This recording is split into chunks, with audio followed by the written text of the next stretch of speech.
అని చంపేశారండి. హసీనాతో ఫస్ట్ ఏమన్నా గొడవలు ఉండేదా ఇంతకుముందు కనుక నీతో కలిసి ఉన్నప్పుడు ఇట్లా? గొడవలు ఏం లేదు సార్ మా ఇద్దరి మధ్యలో. యాక్చువల్గా ఏంటంటే క్యాష్ కార్డుకు వచ్చేది. ఆమె క్యాష్ ఏంటంటే ఉదాహరణకు నేను 10 రూపాయలు ఇచ్చాను అనుకోండి, ఆ 10 రూపాయలు ఇవాళ ఇచ్చి రేపు 5 రూపాయలు ఏమంటే 5 రూపాయలు కూడా నాకు రిటర్న్ ఇచ్చేది. ఏంటంటే పైసా జాగ్రత్త పెట్టే రకం అన్నట్టు. మొత్తం ఏదైతే డేర్ పర్సన్ హసీనా చాలా డేర్ పర్సన్ సార్. ఆ. I know that. ఆ. చాలా డేర్ పర్సన్. భయపడదు ఎవరికి. ఎవరికి భయపడదు. ఒక నలుగురు మొగోళ్ళు వచ్చినా కూడా కొట్టే రకం. ఆ. అత్యంత క్యాండిడేట్ అవుతుంది. ఆ. నేను దానికి నేను అగ్రి. సొంతంగా పైకి వచ్చింది ఒక టీచర్గా పనిచేసి టీచర్గా పైకి వచ్చింది. సెండాన్ స్కూల్ నకరేకల సెండాన్ స్కూల్లో జాబ్ చేసింది. ప్లస్ ఇప్పుడు తర్వాత నా డైవర్స్ అయిపోయిన తర్వాత ఏ స్కూల్లో చేసిందో నాకు తెలియదు.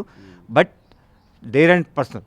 నీకు డైవర్స్ అయినా కానీ ఓకే, అది ఓకే, కానీ ఇప్పుడు ఆమెని అంత దారుణంగా హత్య చేశారు, ఏమనిపిస్తుంది? సార్ దీనికి నా కాడ ఆన్సర్ లేదు సార్. నేనైతే ఒక్క తప్పు చేశానా లేదా అనే ఉద్దేశంలో నేను నా భార్య నా దగ్గర ఉంటే ఇవాళ ఇది కాకపోయేమో అనే ఫీలింగ్ నాకు ఉంది సార్. ఆ రోజు నేనే తప్పు చేశాను, నా భార్యకు డైవర్స్ ఇచ్చానే బాధ ఇప్పుడు నాకు ఉంది సార్. కానీ ఇప్పుడు నేను దానికి నీతోటి కలిసి ఉంటే ఇవంతా ఇంత దాకా జరగబోయేమో ఆ. అనే ఆ ఫీలింగ్ ఉంది. నా బిడ్డతో నా భార్య ఉండేమో అనే ఫీలింగ్ ఉంది సార్.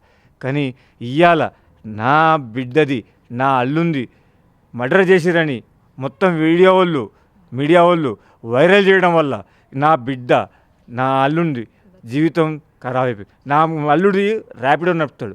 వాని ముఖం చూసి ఏ ర్యాపిడో కూడా ఎక్కుతాడు సార్. ఇవాళ వాడు బతికేది మేము కిరాయిలల్లా సార్. మేము బతికేది కిరాయిలల్లా.